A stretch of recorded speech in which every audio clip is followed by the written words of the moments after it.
Did you know you could crochet a shrug from a regular old granny square? In this video, I'm going to show you how to crochet this continuous granny square and how to seam it into a cozy cocoon cardigan. For this pattern, I used Caron Cakes Original in the colorway Cake Pop, and I had a bunch of cakes here in different states of woundness, but it works out to about 4.5 cakes.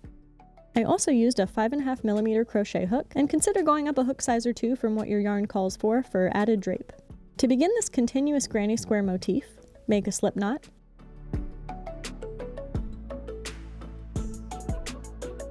place it on your hook, and yarn over your hook to pull through the slip knot to chain 1, yarn over, chain 2, yarn over, chain 3, and 4. Then insert your hook into the first chain, yarn over to slip stitch, and create this little 4-chain ring. Then chain 3, which counts as a double crochet, and chain 2 more for a total of 5 chains. This counts as 1 double crochet and a chain space, which will make more sense in a minute. Yarn over and insert your hook into the center of the chain 4 ring. Yarn over and pull up a loop through that ring. Then yarn over to pull through 2 loops, yarn over, pull through 2 loops to complete a double crochet into the chain 4 ring, and make another 2 double crochets into the chain 4 ring.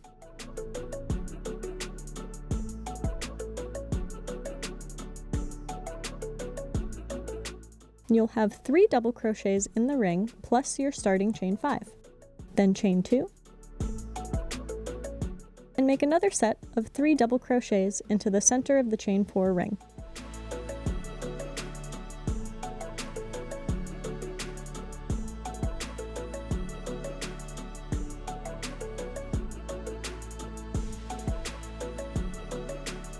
Repeat, chain 2, 3 double crochets into the ring, and you'll have 3 different 3 double crochet clusters like this. For the last cluster, you'll chain 2, and make 2 double crochets into the ring,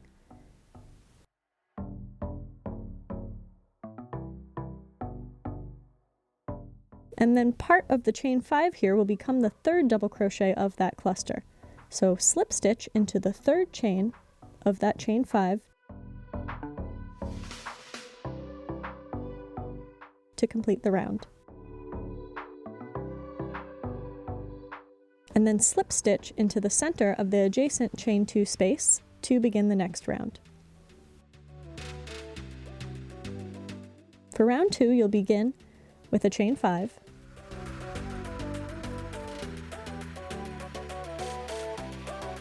and then 3 double crochets into the chain 2 space from the previous row.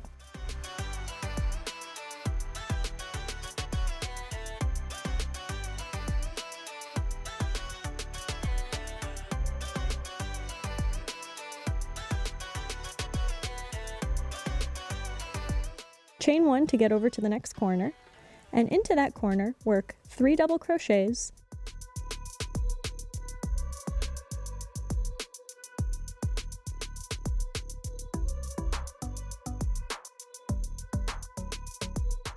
chain 2, and 3 more double crochets all into that next chain 2 space from the previous row.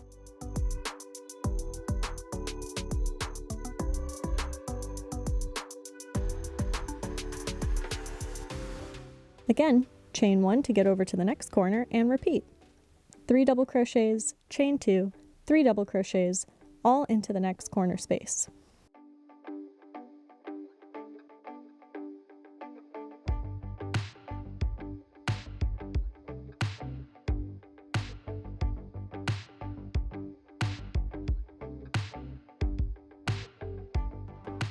Chain 1 and work the 3rd corner.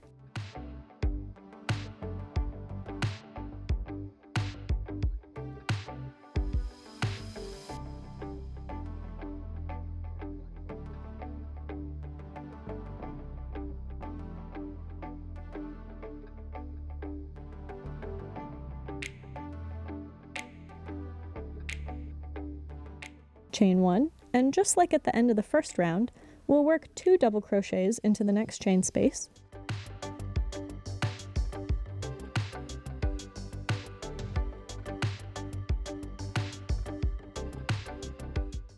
And slip stitch into the third chain of the starting chain 5 to complete the round.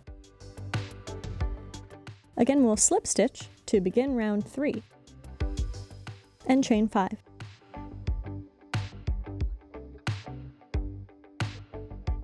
Then work 3 double crochets into the corner space.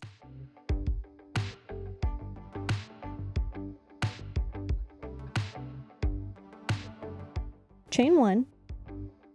And now we have our first chain 1 space to work into. When you encounter a chain 1 space, just work 3 double crochets into it,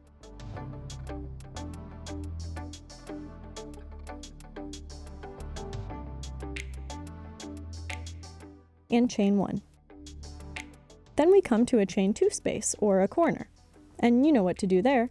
Work 3 double crochets, chain 2, 3 double crochets, all into the corners. And that's all there is to your continuous granny square motif. Now you have all the instructions you need to work around and around until your square measures as wide as recommended for your target size. I'll have a link to the blog post and downloadable pattern in the description box below, where you can see all of my sizing recommendations from toddler to 5XL. And I'll also flash a couple of the popular sizes up here.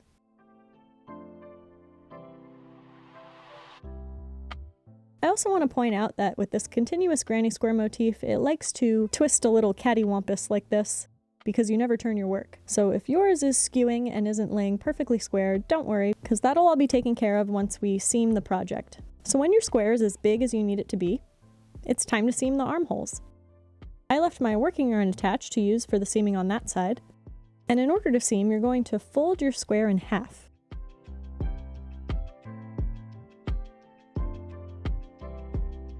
The seams will start at the bottom corners here and go up towards the fold. That way, when you open up your square like this, you'll have it seamed in the middle here with little holes for your arms. And your head will come out the top here, and this is the bottom. So now let's go seam it. I've got my square folded here, and I'm going to fasten onto the other corner by working into the second chain of the chain 2 space and slip stitching. I like to work a solid slip stitch join to seam these edges together, and I realized after filming this that the beginning part here was kind of hard to see.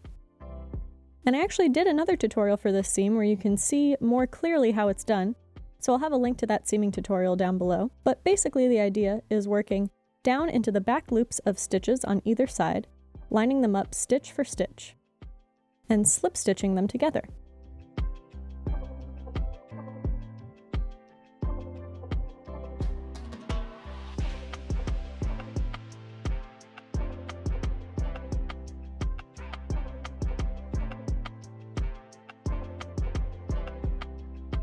You'll do that until you've seamed together 10 double crochet clusters for the small medium size, 12 double crochet clusters for the large to extra large size, and instructions for other sizes are linked down below as I mentioned before. Then fasten onto the corners of the opposite side and repeat to seam the other sleeve opening.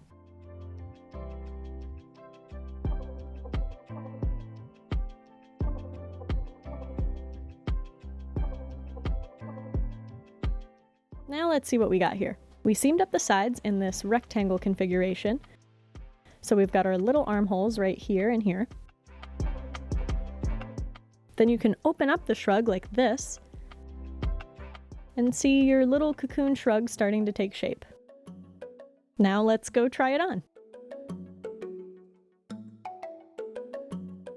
Either end can be the top, so you'll just slip your arms through the little holes.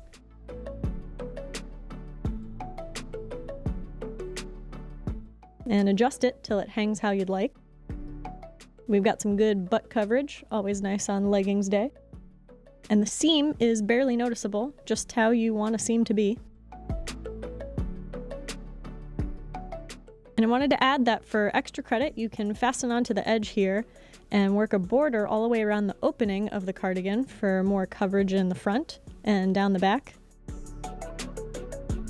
And the same goes for the sleeves. You can fasten on here and work around the sleeve opening if you want to add length past the elbows.